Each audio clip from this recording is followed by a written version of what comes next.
பயிற்சி 7.1ல 7வது வினா.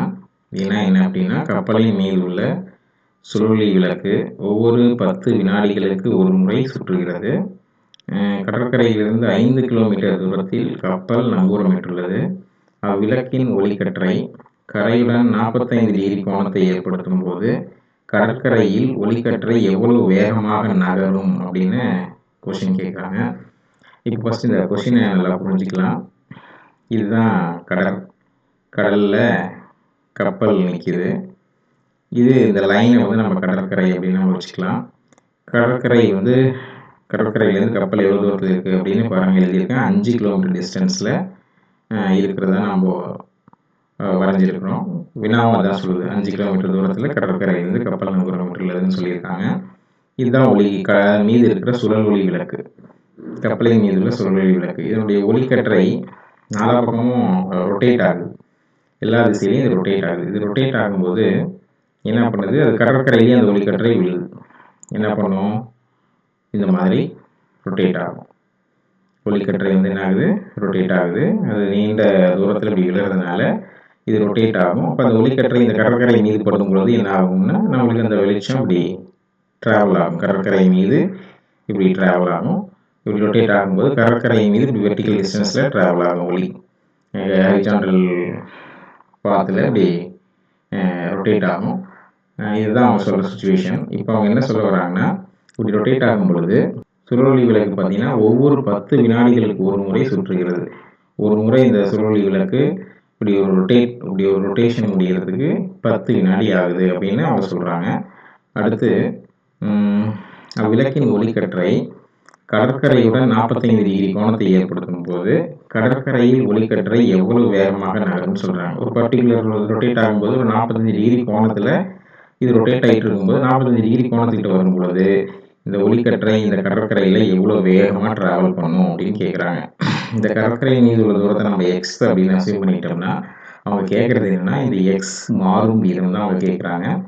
நம்ம என்ன பண்ணிடலாம், இந்த ஒளிக்கற்றைக்கும் இந்த கடற்கரையையும் கப்பலையும் இணைக்கின்ற இந்த செங்குத்து கோட்டுக்கும் இடைப்பட்ட அந்த கோணத்தை நம்ம தீட்டா அப்படின்னு அசீவ் பண்ணிக்கலாம். இந்த தீட்டா தான் இப்போ ரொட்டேட் ஆகிறதுனால தீட்டா மாறுது, நம்ம தீட்டா அப்படின்னு அசீவ் பண்ணிக்கலாம். இது ஒரு பர்டிகுலர் பொசிஷனில் இப்போ இருக்குது இந்த ஒளிக்கற்றை. இது நம்ம எக்ஸ் அப்படின்னு அசீவ் பண்ணிக்கலாம். இப்போ அவங்க என்ன சொல்லியிருக்காங்கன்னா, இது ஒவ்வொரு 10 வினாடிக்கு ஒரு முறையும் ஒரு முழு சுற்றுகிறது அப்படின்னு சொல்கிறாங்க. இது எப்படி ஆன்சர் பண்ணுறது அப்படின்னு பார்க்கலாம். தீர்வு: ஒளிக்கற்றை சுழலொளி விளக்கு வந்து ஒவ்வொரு 10 வினாடிகளுக்கு ஒரு முறை சுற்றுகிறது. அப்போது 10 வினாடியில் ஒரு முழு சுற்றுகிறது. இதுதான் வந்து ஃபஸ்ட்டு சொல்லியிருக்கிற இன்ஃபர்மேஷன். 10 வினாடியில் ஒரு முழு சுற்று, இதுதான் அவன் சொல்கிறது. இந்த முழு சுற்று, அதாவது 10 வினாடியில் ஒரு முழு சுற்றுங்கிறது எத்தனை டிகிரி கோணம் அப்படின்னு பார்த்தா 360 டிகிரி. அதை நம்ம ரேடியனில் எடுத்துக்கலாம். ரேடியனில் எடுத்துக்கிட்டால் 2π ரேடியன் அளவு சுற்றுகிறது. ஒரு முழு சுற்றுங்கிறது என்ன, 2π ரேடியன். அப்போது ஒரு வினாடிக்கு அப்படின்னு பார்க்கும்பொழுது ஒரு வினாடியில் இந்த 10 கீழே வந்துருச்சுன்னா 2π/10 ரேடியன் என்ற அளவில் அந்த சுழல் ஒளி விளக்கு சுற்றுகிறது. அப்போ ஒரு வினாடிக்கு 2π ரேடியன் சுற்றுகிறது. அப்போது இது வந்து ஆங்கிளோட வேல்யூ இல்லையா, 2π/10 பெர் வினாடி. ஒரு வினாடிக்கு 2π/10 வினாடி அப்படிங்கிற 2π/10 சுற்று பெர் வினாடி அப்படின்ற மாதிரி சுற்றுவதால் இதை நம்ம என்னவா நம்ம கன்சிடர் பண்ணலாம், இது வந்து கோணம் மாறும் வீதம். இந்த கோணம் மாறும் வீதம் பார்த்திங்கன்னா ஒரு வினாடிக்கு 2π/10 ரேடியன் அப்படின்னு நம்ம சொல்லலாம். அப்போது திஸ் இம்ப்ளைஸ் இந்த 2π/10 ரேடியன்ங்கிறது நம்ம என்னன்னு சொல்லிடலாம், dθ/dt equal to 2π/10 radian per வினாடி அப்படின்னு நம்ம கோணம் மாறும் விதத்தை நம்ம சொல்லிடலாம். இப்போ கொஸ்டின் என்ன கேட்குறாங்கன்னா, இந்த கோணம் தீட்டா 45 டிகிரியாக இருக்கும் பொழுது இந்த ஒளிக்கற்றை இந்த கடற்கரையின் மீது என்ன வேகத்தில் மாறும் அல்லது நகரும் அப்படின்னு கேட்குறாங்க. இப்போ நம்ம என்ன செய்கிறோம், இப்போ இது தீட்டா, இது ஒரு செங்கோண முக்கோணம். இந்த செங்கோண முக்கோணத்தில் tan தீட்டா என்னன்னு சொல்லலாம், இது வந்து தீட்டாவுக்கு எதிரே உள்ள பக்கமா, எதிர்பக்கம் பை அடுத்துள்ள பக்கம் அப்படின்னு சொல்லலாம். ஸோ படத்தில் இருந்து tan தீட்டா ஈக்குவல் டு என்ன சொல்லிடலாம், எதிர்பக்கம் பை அடுத்துள்ள பக்கம். இப்போ எதிர்பக்கம் வந்து எக்ஸு, அடுத்துள்ள பக்கம் y 5 கிலோமீட்டர் இல்லையா? 5 கிலோமீட்டர். அப்போது tan θ ஈக்குவல் டு x/5. அப்போ x ஈக்குவல் டு இது வந்து என்ன சொல்லிடலாம், this implies x equal to 5 tan θ. இந்த ஒரு தொடர்பை நம்ம பெற்றுக்கலாம். x equal to 5 tan θ. இப்போ நம்மளுக்கு வேண்டியது என்ன அப்படின்னா, இந்த ஒளிக்கற்றை கடற்கரையில் மாறும் வீதம் தான் அவங்க கேட்டிருக்காங்க. கடற்கரையில் மாறும் வீதம்ங்கிறது இந்த x மாறும் வீதம் தான் அவங்க கேட்டிருக்காங்க. அப்போ நம்ம கண்டுபிடிக்க வேண்டியது என்ன, dx/dt. ஸோ நம்ம என்ன செய்கிறோம், t-யை பொறுத்து நம்ம டிஃபரன்ஷியேட் பண்ணுறோம். ஸோ x-ஐ பொறுத்து இதை t-யை பொறுத்து வகையிடும் போது என்ன வருது, dx/dt equal to 5 into tan θவை டிஃபரன்ஷியேட் பண்ணால் secant square theta, theta function of T இல்லையா, அதனால் தீட்டாவை டிஃபரன்ஷியேட் பண்ணால் dθ/dt.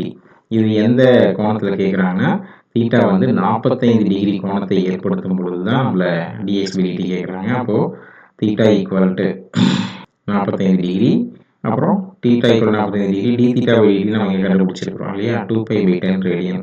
ஸோ இது ரெண்டையுமே நாங்கள் இப்போ சப்ஸ்டியூட் பண்ணும் பொழுது theta equal to 45 degree and dθ/dt யோட வேல்யூ 2π/10. இரண்டுமே இதில் சப்ஸ்டியூட் பண்ணோம்னா எனில் நம்மளுக்கு தேவையான dx/dt என்ன வருதுன்னு பாருங்கள். dx/dt ஈக்குவல் டு 5 சீக்கன் ஸ்கொயர், தீட்டாவுக்கு வேலை 45 டிகிரி போட்டுக்கோங்க. dθ/dtங்கிறது 2π/10 யூஸ் பண்ணிக்கிறோம். அப்போது சீக்கன் ஸ்கொயர் 45 டிகிரி என்ன வரும், cos 45 டிகிரி 1/√2, சீக்கன் 45 டிகிரி வந்து √2. அப்போ √2 ஸ்கொயர் என்ன வரும், 5 இன்ட்டு √2 ஸ்கொயர் இன்ட்டு 2π/10. சிம்பிளிஃபை பண்ணுங்கள். 5 இன்ட்டு 2 இன்ட்டு 2π/10 அப்படின்னு நம்மளுக்கு கிடைக்குது. இதில் தான் கேன்சல் ஆகும். 1 5, 2 5, 1 2, 1 2. கடைசியாக நம்மளுக்கு dx/dt என்னன்னு கிடைக்குதுன்னா 2π கிலோமீட்டர். ஏன்னா தூரம் மாறும் வீதம் தான் இது. அப்போது 2π கிலோமீட்டர்/வினாடி என்ற வீதத்தில் இந்த எக்ஸு, அதாவது இந்த கடற்கரையின் மீது இந்த ஒளிக்கற்றை வந்து நகருகிறது அப்படின்னு சொல்லி நம்ம ஆன்சரை முடிச்சிடலாம். ஸோ இதுதான் வந்து dx/dt. வீடியோல ஷேர் பண்ணுங்க, சப்ஸ்கிரைப் பண்ணுங்க.